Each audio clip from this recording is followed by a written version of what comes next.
Cooking पॅशनमध्ये सगळ्यांचं खूप मनापासून स्वागत. सध्या मार्गशीर्ष महिना चालू आहे, तर त्या निमित्ताने आपण सत्यनारायणचा पूजेचा प्रसाद कसा बनवायचा ते बघणार आहोत. याच्यामध्ये आपण वाटीच्या प्रमाणात जो सत्यनारायणचा प्रसाद आहे ते बनवणार आहोत. आणि या ठिकाणी तुम्हाला 1.25 किलोच्या प्रमाणात प्रसादाचा शिरा कसा बनवायचा, त्याच्यामध्ये साहित्य कशा प्रमाणात घ्यायचं ही सविस्तर रेसिपी सांगितलेली आहे. तर व्हिडिओ शेवटपर्यंत बघा, चॅनलला सबस्क्राईब करा आणि व्हिडिओला लाईक करा. चला तर मग रेसिपीला सुरुवात करूयात. इथे 1 वाटी रवा घेतलेला आहे, 1 वाटी साखर आहे, 1 वाटी साजूक तूप घेतलेलं आहे, त्यानंतर 1 वाटी पाणी आणि 1 वाटी दूधचं मिश्रण आपण घेतलेलं आहे. एका पातेल्यामध्ये 1 केळी घेतलेली आहे आणि थोडीशी वेलची पावडर घेतलेली आहे, पाव चमचा. कढई गरम झाली की त्यामध्ये 1 वाटी घेतलेलं साजूक तूप घालून घ्यायचे. त्यामध्ये रवा घालून घेऊयात. मंद गॅसवरती आपल्याला रवा छान भाजून घ्यायचा आहे, थोडासा तांबूस रंग येईपर्यंत.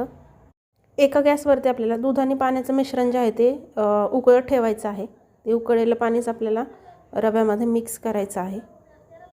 1.25 किलोच्या प्रमाणात ज्यावेळी आपण प्रसादाचा शिरा बनवतो त्यावेळेला 1.25 किलो रवा, 1.25 किलो साजूक तूप, 1.25 किलो साखर, 1.25 लिटर पाणी, 1.25 लिटर दूध, 1.5 चमचा वेलची पूड, 11 केळी आणि ड्रायफ्रूट्स. शक्यतो पारंपरिक शिरा जो असतो त्या पारंपरिक शिऱ्यामध्ये ड्रायफ्रूट्सचा वापर नसतो, पण तुम्हाला जर आवडत असतील तर तुम्ही आवडीनुसार ड्रायफ्रूट्स पण घालू शकता.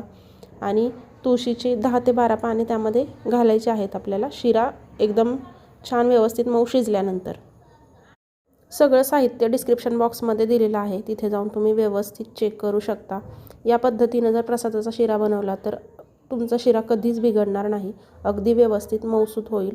की यामध्ये आपल्याला केळी जे आहे ते केळी असे त्याचे बारीक बारीक पीस करून आपल्याला यामध्ये टाकायचे आहेत, म्हणजे केळीचा वास येत नाही. रव्यासोबतच छान अशी परतून घ्यायची आहे तुपामध्ये. आता या ठिकाणी दूध आणि पाणी उकळायला ठेवले. याचं कारण असं की बऱ्याचदा काय होतं की आपण ज्यावेळेस रवा बनवत असतो त्यावेळेस त्याच्यामध्ये काय होतं, गुठळ्या होतात, म्हणजे दूध आणि पाणी टाकल्यानंतर. ते होऊ नयेत म्हणून आपण दूध आणि पाणी उकळून घेतलेलं आहे.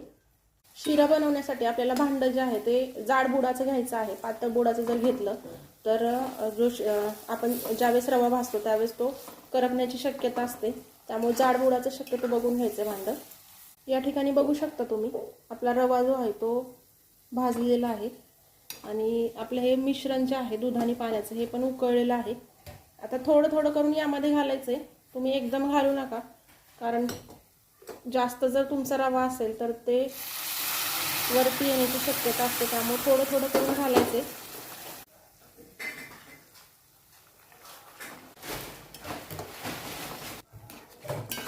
आता उरलेलं पूर्ण मिश्रण टाकून घेऊया त्यामध्ये.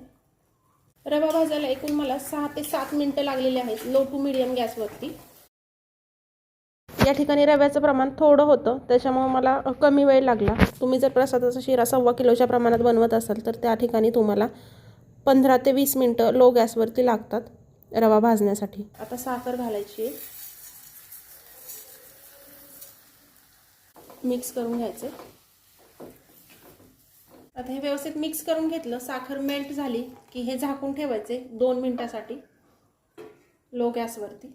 आपला शिरा तयार झालेला आहे. इथे बघू शकता साईडने तूप सगळं सुटायला लागले त्याला.